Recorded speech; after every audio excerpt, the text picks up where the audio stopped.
Good evening, everybody. Welcome back to the Player's Edge. Tonight we have 100-1, Tom, but it's 100 by a no, so it's really 50-1. Swiss Army Sean, and then we have Diego Herrera as our guest this evening.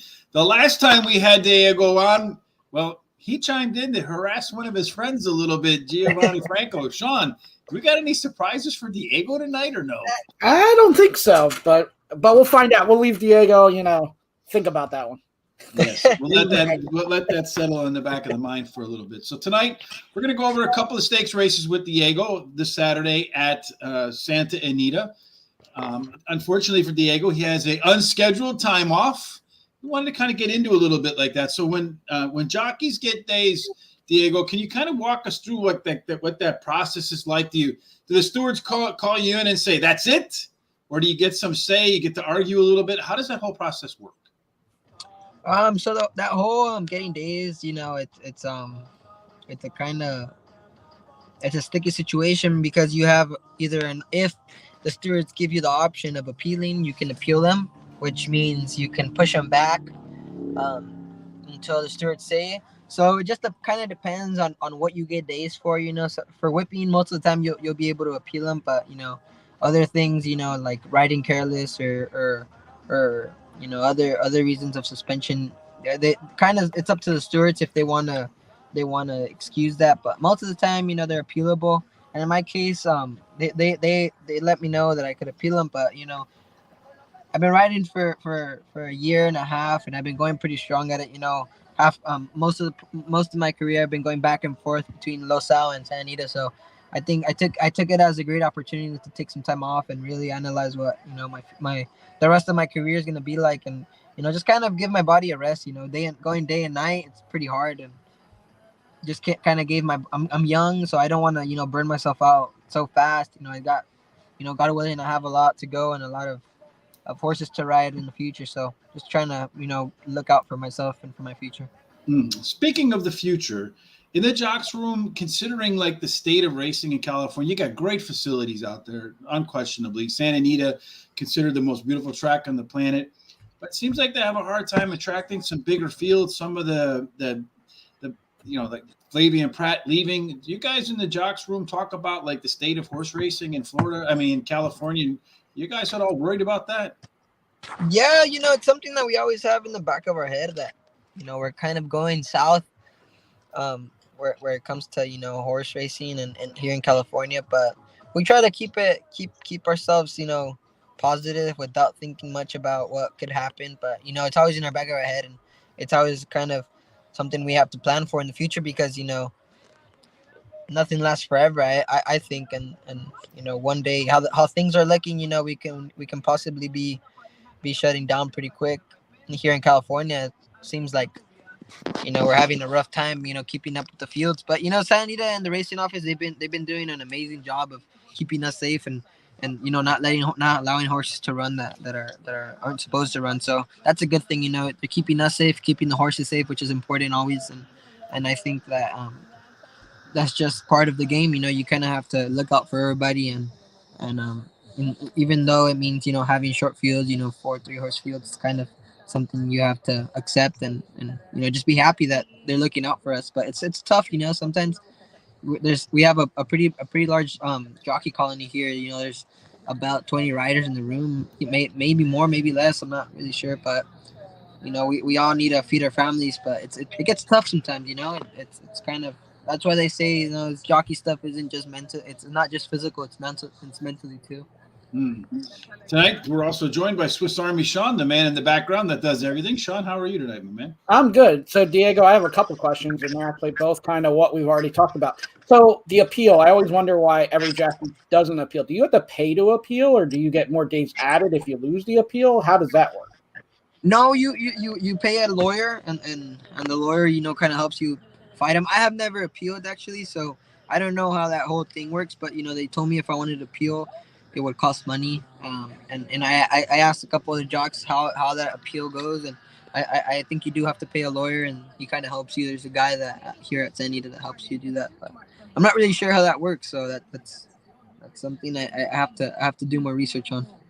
Okay, and then another question I had, I asked on Facebook and Twitter, and I've been thinking this a while. What is your thoughts on doing interviews in between races at the track for jockeys trainers, like a minute to interview just to keep fans engaged? Is there time for that? Do you think that's a good idea, bad idea? What's your thought? Um, it's a tough question because sometimes you can ride a race prior and you can win it, and sometimes it'll take time, because you're talking to the owners and stuff. Um, or sometimes the race is kind of they'll kind of set back, maybe a horse flips or something happens during the race, so it's a sticky situation. Sometimes I think we have like 20 minutes to get ready for the next race, so some jockeys do mind kind of that space that they have in between of kind of analyzing their next race. But personally, me, I don't really mind. I do most of my homework before the races, so I know, and a lot of other jockeys do too, but they kind of get into that mind zone, um and they want to be serious. But for me, I don't really mind talking between races. Yeah, it takes a little bit of time, but if you have, it's kind of just like an interview when you go out to the paddock and you're walking with one of the TVG people. But personally, me, I don't really mind. I love talking to the fans and to the people. So At 101, Tom, his 101 finished second. But hell, finishing second at 101 is pretty damn good. How are you tonight, Tom? I'm doing okay. Diego, what is the hardest distance for you to rate a horse at, and the most challenging for you in terms of when you ride? for me, I think the most challenging, not really challenging, but it's a little tricky to ride because you're you have to get position really quick. Would be 6 furlongs because it's kind of in the middle of 6.5 and 5.5. You kind of have to you know break sharp and get good position because you're going pretty fast. Horses tend to go 22, almost 21, and you have to kind of just find that perfect rating time, I guess you can say, so your horse can finish the last quarter of a mile. But I think for me, it probably have to be that.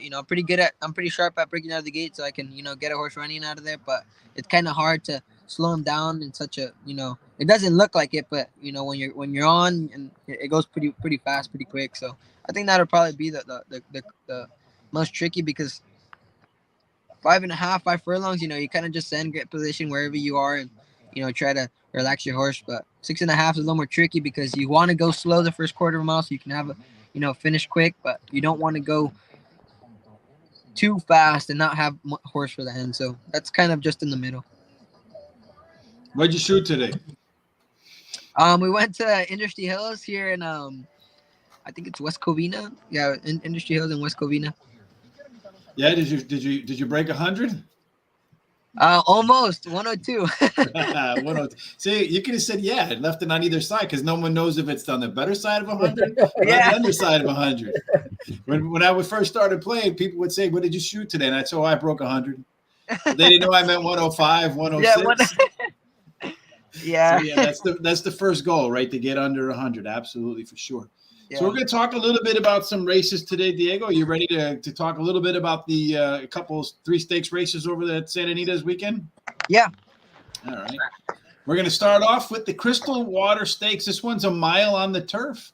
So if you're going to have a mount and a mile on the turf, what are your thoughts going into that race? Do you want to be forwardly placed, tactical speed? I mean, optimally, where do you want to be? My turf racing for me, is not my how would I say this? Somewhere where I'm dominant in. I've gotten a lot better though.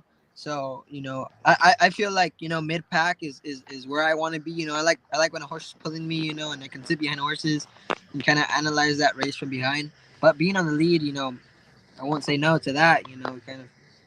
I've been able to really slow down the pace a lot in my mile races, but sometimes horses tend to not finish when they're on the lead going on the turf. Very rare does a horse finish really well on the lead when you're going so slow. But sometimes there's just that one horse that can really handle and get that turn of foot at the quarter pole when you ask him to go. But for me personally, I like to be sitting second or third, right behind the speed, and kind of just analyze what you got in front, what you got behind. Have you had a chance to look at the field here? No, I haven't. I don't know if I can, look up on my PPs right here on my phone without, closing off the lights. No, I think just having the insights on how you ride it as a jockey is very helpful. Okay. So we can go to Sean, since I know he's working really hard on his. He's telling me, he's sending me emails today. I'm going to have to wing it, Rich, but I know he didn't wing it. So fly away, Sean. No, I didn't wing it. I got it just under the wire here. Yes. I went with the number 6, Hail Freedom. Has speed to have a good spot, and I love the outside post and Mike Smith with options here. The most consistent horse in the field, finishing in the trifecta in 10 of 11 starts on the turf. Moving up in class a little bit, but I like that he's sharp. Second, I went number 5, Carmito's Man. Has the best late pace in the field. With all the speed in the race, would be flying late and get there. Has finished in the exact 5 of 8 races at the distance. There is only 6 horses, but I do feel like with the 1 Loudmouth, number 2 Jimmy Blue Jeans, and number 6 Hail Freedom, there is a lot of pace for him. Third, number 4 Irish Heatwave, another that will benefit from the projected quick pace. And I love the fact that the jockey switched to Joe Bravo on the turf, and another one that will be coming late with that fast pace. All righty. How about you, Tom? I started out with number 5, Carmito's Man is my top choice. Closed strongly in the last race, 3-4 wide, just not enough the distance of a mile and 1/8. In the last 4 races, he's faced open company at optional claimers of 50,000 and done fairly well. 4 starts, 2 seconds, and a third. Now they're going to put him against state breds, and I think there's a lot of speed in this race. So sitting right off it or sitting a little back will not be a bad thing, and close quickly to get up a win. He's been consistent, but the negative here is that he's only got 1 win. 1 win in the last 8 races. But I do like the trainer's record on non-graded stakes races. 12 starts, 6 wins, and a 75% in the money over the last 2 seasons. So they're in the right spot in my mind. If the speed up front collapses, then he'll be right there. And one of those speed horses is number 2, Jimmy Blue James is my second choice. Showed a lot of speed at the Golden Gate in the grade 3 San Francisco Mile and ended up, 9th. He's had better efforts in optional claimers and front running, winning. Rates well. If they rates well, I think you get better results. I mean, he's faced state spreads before and winning the Snow Chief and gave it up in the Silky Sullivan. Again, I think this horse just needs to be ridden patiently and may have a chance here. 6, Hail Freedom. Sean echoed a few of my things. I'm going to throw in that it took him a while to break his maiden, but once he did, he's been in much better form and consistency. And Mike Smith up last time, and I think stretching out based on the breeding should not be an issue. I like Jimmy Blue Jeans. I know Diego said being up on front sometimes is difficult to hold it all the way to the end at Santa Anita, but the only other horse in the field that's probably going to give him a lot of pace up front is Loudmouth. All the rest look to me more like pressure horses than they are true front runners. So if Hail Freedom has Jimmy Blue Jeans has that lead in the stretch, I do think that he can carry that race home. Hail Freedom on the outside, Sean, will try to keep up with him. Did run some really good improved furlongs, 6 and 4 furlong times last time out in the money, 6-7 at Santa Anita. Yet to win at the distance, though, so maybe just not a fan. And then Carmelita's Man has 3 consecutive speed number increases and has a really good, strong workout pattern coming into this spot. So those are my 3. Sean told me I wasn't allowed to pick 4 today. He said, Rich, you're only allowed to pick 3 today. Well, I didn't want you to pick the whole field. I mean, you go 4, we're talking about every horse. Well, I mean, that's okay. I mean, I can press the all button just as well as Terry. That's for sure. That way you absolutely got to win. Yeah, well, once you go 4 out of 6, then you do have to press the all button, right? That's the rule. Might as well. You're right there. All right, so next up we have the Thor's Echo Stakes. So this one's 6 furlongs, Diego. Well, when you're at 6 furlong, coming out of that chute, going around that turn, so you got that whole long backstretch there to deal with. Is being forwardly placed there or position more important with that long backstretch?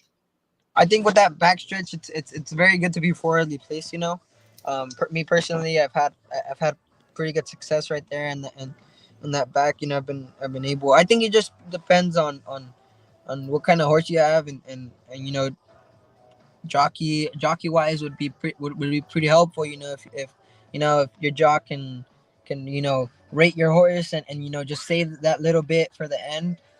You got a pretty solid team. Santa Anita, I haven't been riding it too long, but it kind of gotten little tricks that I use when I'm riding the dirt and the turf. But I think being forwardly placed mid pack, sitting second or third on the outside, being behind horses, sometimes when you're going 6.5, you can get stuck. Even but if you're patient enough, a hole will open up down the lane. So you want to be second or third tactical speed, a little bit to the outside. That at 6 furlongs gives you the best shot to bring home the trophy. Yes. All right, Tom. Which horse do you think is going to get that sort of trip? Well, I have to go with the big favorite, Diego de Sacco is my top choice. Good effort, grade 3, last out versus Brickyard Road. Finished second, went three to really 2, 3, 4 wide, and looked okay. Race before, he ran an even fourth, is the best way to describe it, and against optional claimers at 62.5. For a 7-year-old, this horse is really lightly raced. 9 starts. That's it. So, they've obviously been extremely patient with this horse. Likes the distance, 3 starts, 2 wins, and a second. Really, the only stinker races has been on the turf, in my mind, from what I looked at. So we got no turf, and we got no Brickyard Road. So I think he's going to be hard to beat. A lot of horses are happy there's no Brickyard Road. Yeah. I took 3 Fashionably Fast as my second choice. I tossed the last turf race. He's got 1/3 on the turf. And beyond that, not much. He's coming into this race off some really strong works.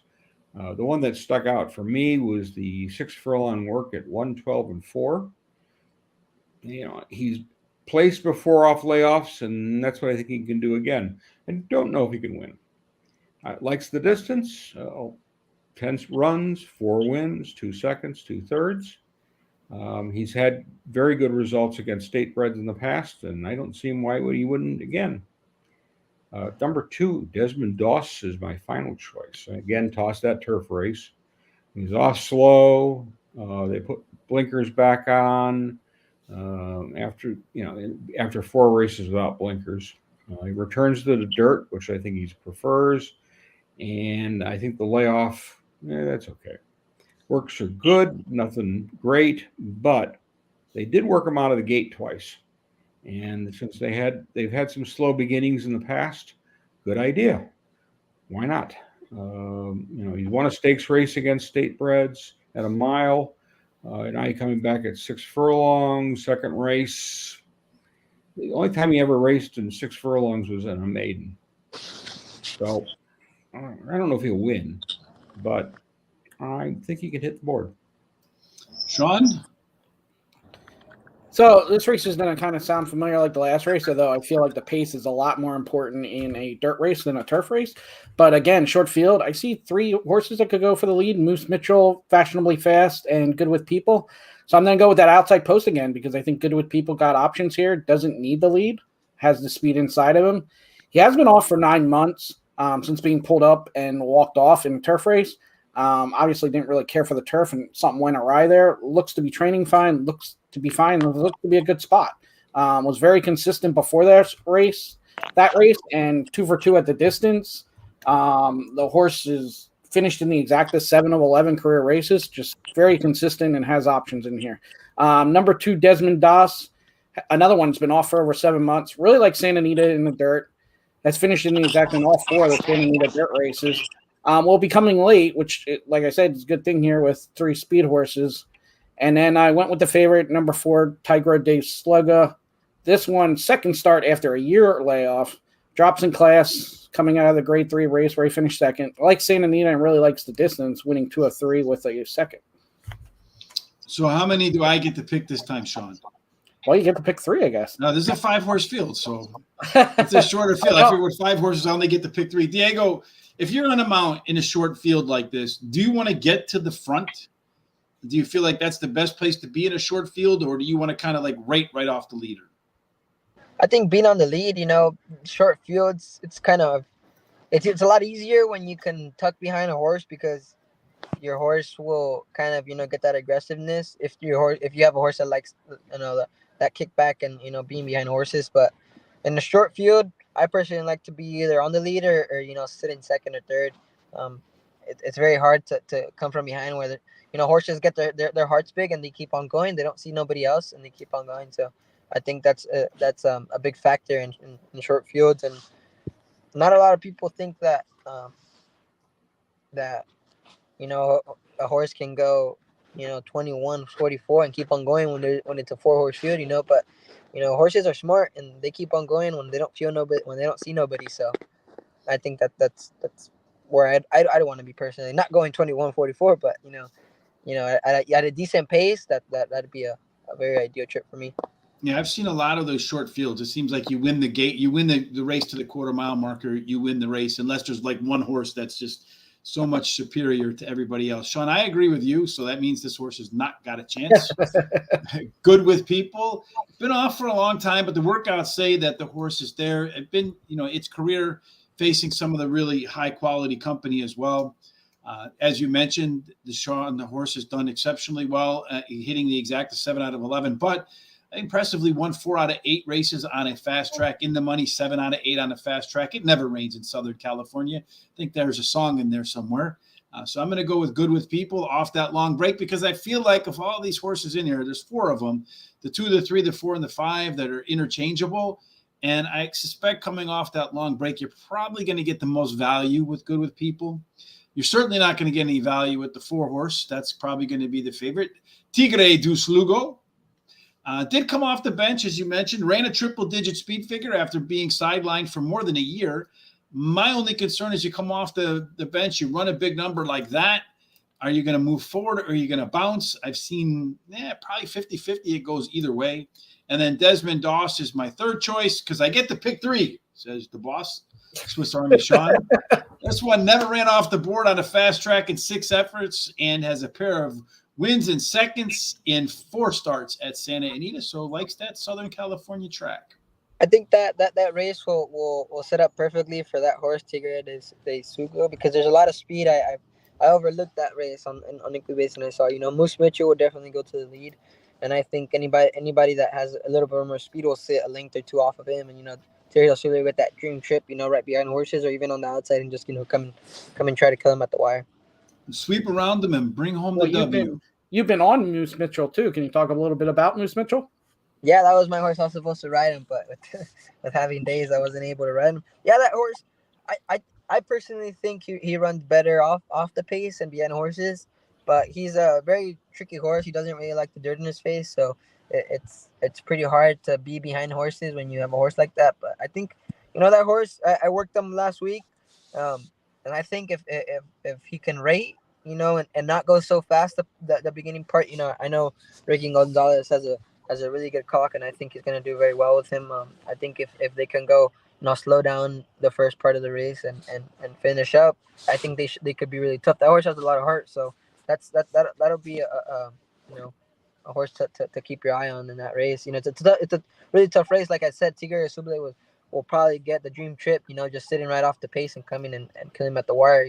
He's shown that in his past races, so I think that'll be an interesting race to watch. Yeah, I think all the horses in this race are absolutely competitive, so it can go pretty much any way. The next race, the last race we're going to cover tonight, is the Snow Chief Stakes, $150,000, 1 mile and an 1/8. So this one looks to me like it starts in an awkward spot, somewhere in the middle of the back end of the turn. So when you're starting in the race where you get in the turn, basically where you're starting, Diego, would you rather be outside placed, inside placed? What do you think that the benefit is on that oddball start at 1 mile and an 1/8 on the turf? I think it's a tricky race because either way can go good depending on how if the rail's out or not. If the rail's not out, mid pack, the six for me personally, the 5, 6, 7 hole would be perfect because you can kind of just analyze by the first couple jumps where everybody's gonna head out because crossing the dirt once you're on the grass, everybody probably has you see everybody's body movement and the horses and the riders, so you kind of know where everybody's going. When you're on when you're on the inside, it's kind of tough to see the outside horses. So if you want to go to the lead, somebody on the outside in the 8, 9 hole can be wanting to go too, and you can't really see them because of all the crowdiness. But I think it just depends on what type of horse you have. If you have a speed horse, being on the front end isn't bad at all. You can slow down the pace, but it's kind of hard, with all those horses coming from behind. Horses tend to want to keep on going, and they pull as much as they can with all the pressure they have from behind. So that transition from grass to dirt back to grass, is that like when you're on there? Do the horses like react differently to so when they're coming across, do they react to that change in surface, or do they not? When they're breaking from a mound and eighth, not really, because they can't really see. That's so much adrenaline pumping through their blood. Because it's just one or two jumps that they go. They don't really make a how would I say a reaction, but because it's kind of going downhill, so it's kind of when you're coming from the downhill from the downhill side, of course, the same thing. They kind of just float onto it, but. It's weird. Many jockeys will tell you the same. They like to ride down the hill rather than across the chute because of how the track is built. It'll drop down and then it'll come back up from the 6 furlong from the 6 furlong chute. It'll drop down, and then once you're back on the dirt, it's kind of like probably like 10 yards or maybe less, like 5 yards. It'll go down and it'll come back up, and on the downhill side, because it's all down. So once you cross it, it's down, and then it kind of goes flat. But you're already on the turf when it goes flat. So I think they have more of a reaction when they're crossing the 6 furlong chute when they're going down the hill. But when they're breaking out of the gate, I mean, unless you have a horse that is really looking at everything and they see that dirt and they want to either jump it or hit the brakes. But for the most part, they kind of just don't. They know what they're doing. Has that ever happened to you with one of those horses in the transition from grass to dirt to grass, where they see a shadow or they see the change in surface and they kind of pull up a little bit? On the 6 furlong chute, yeah, I had a horse one time. He kind of saw it and he tried to put the brakes, but I was able to pick up his head just in time, where he was just able to hop through it. But I've seen many horses, once they see that dirt, that grass again, trying to jump over it, they kind of want to hesitate a little bit. But as long as you're able to catch everything before it happens, everything goes pretty smoothly. All right, well, let's go to picking some smooth picks here, Thomas. I don't think you're going to get 100-1 here. So what's the best odds here? No, there's no way I'm getting 100-1. I think I'm going to take a little bit of a price. And number 6, Smuggler's Run, my top choice. One last out on the dirt at 6.5 furlongs against State Breds, and he was the favorite in that race. His turf races have been okay. He's got a win, a second, and a third. And one against Open Company, which really was his worst race of his career, and had a lot of problems. So you're going to ask me, why do I look at this horse and play it? Well, I went and looked at the breeding. On the dam side, she was a very useful type. She raced in allowance and optional claiming type company, strictly on the turf, and all her races were really round 2 turns. The sire side, he only ran 4 times. He was in the money in all of them as a 2-year-old. He placed in 2 Grade 1 races. And again, all his races were also around 2 turns. So the breeding indicates to me they should like the 2 turns and like the distance. And let's try to get a price. 3, Vincenzo Grandi is my second choice. That's the filly in this race. Strong stakes debut in her last. She sat 4th and moved up to finish 2nd, back by a length. This will be her first start, as I said, against the males. But it's almost like they couldn't figure out where to run her. and they got to put her. They wanted to run her because they've got a horse that's in form. So why not here? And I tend to agree with them. It took her a while to win her maiden, but she did it when she did win. She wanted a Golden Gate in open company. She's had a couple races at the optional claimer level. Won one and a second in the other. Ever since she's really been running 2 turns, she's done well. And she's only been out of the money once in her 6 race career, and I think she'll be right in there at the end. 4 Bailey's Charm is my final choice. All starts around 2 turns. He faced optional claimers last out in a winning effort against state breds. Ran 4th in a state bred stakes race. And then also faced some open company. Definitely has got the speed in here. Got to rate him 1 1/8. Got to be careful, but if he gets the job done, he can at least finish in the money. Sean, how are you going to put your horses in the money? So, I got 2 things of bad news for Tom. The one is Smuggler's Run number 6, 2-1 morning line. And then the worst news for you is I agree with you. Number 6. That is the worst news. It's awful. And it's only going to get worse. Yeah. As finished in the exact in 4 or 5 career start, stretches out for the first time. So we'll probably be closer to pace, which actually I think here is a good thing because my second pick, number 4, Bally's Charm, I think is pretty much the clear leader here. Could be the early pace setter, get an easy lead. Speed number has improved every race.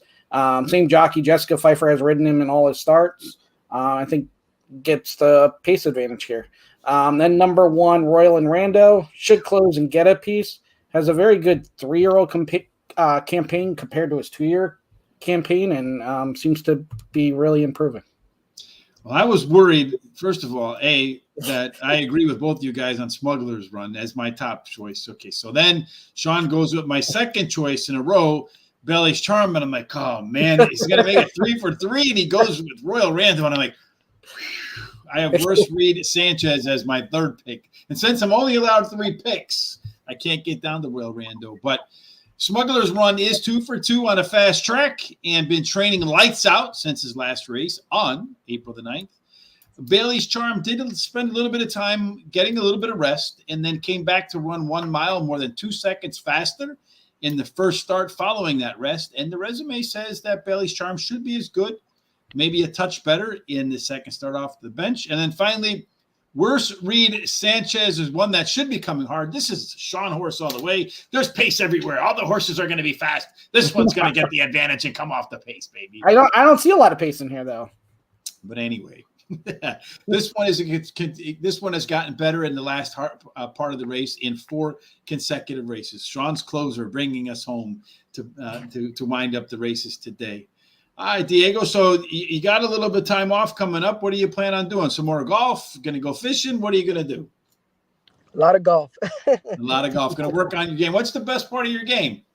I think my irons. I'm pretty good at my irons. I need to work on my driver and my 3 and 5 wood. So I'm gonna be doing a lot of driving range for these couple of days. But no, I think just spend time with my family, enjoy, and just get ready for that in 2 weeks. Come back stronger and ready for Los Al and Delmar. So I think it's a perfect time.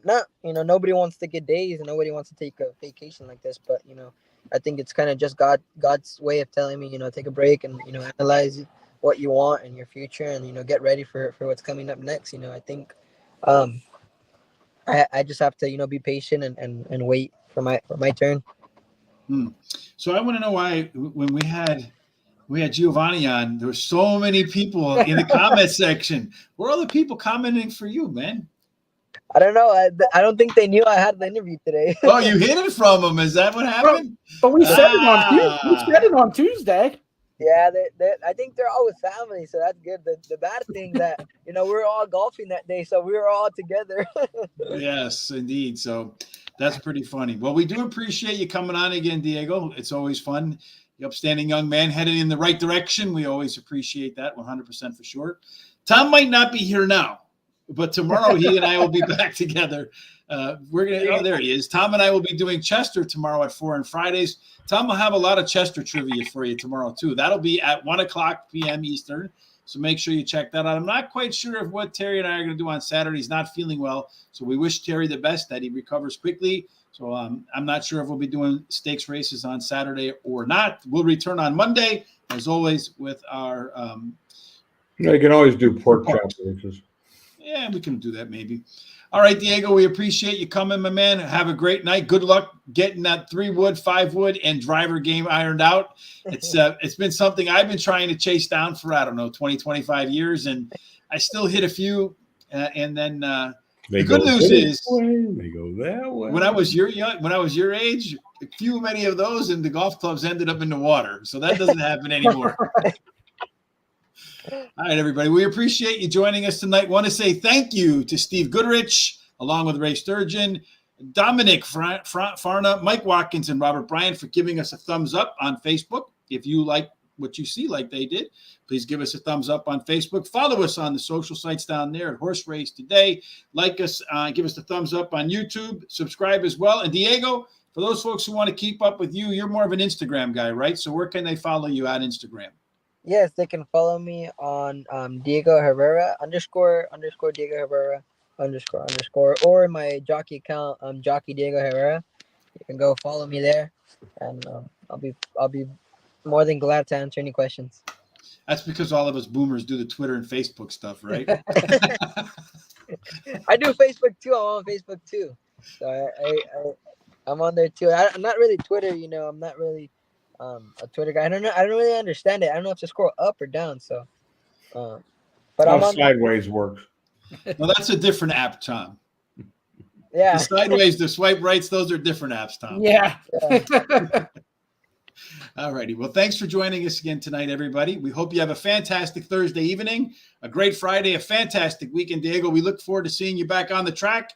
Enjoy your time off. Until then, gentlemen, we hope everybody has a great evening.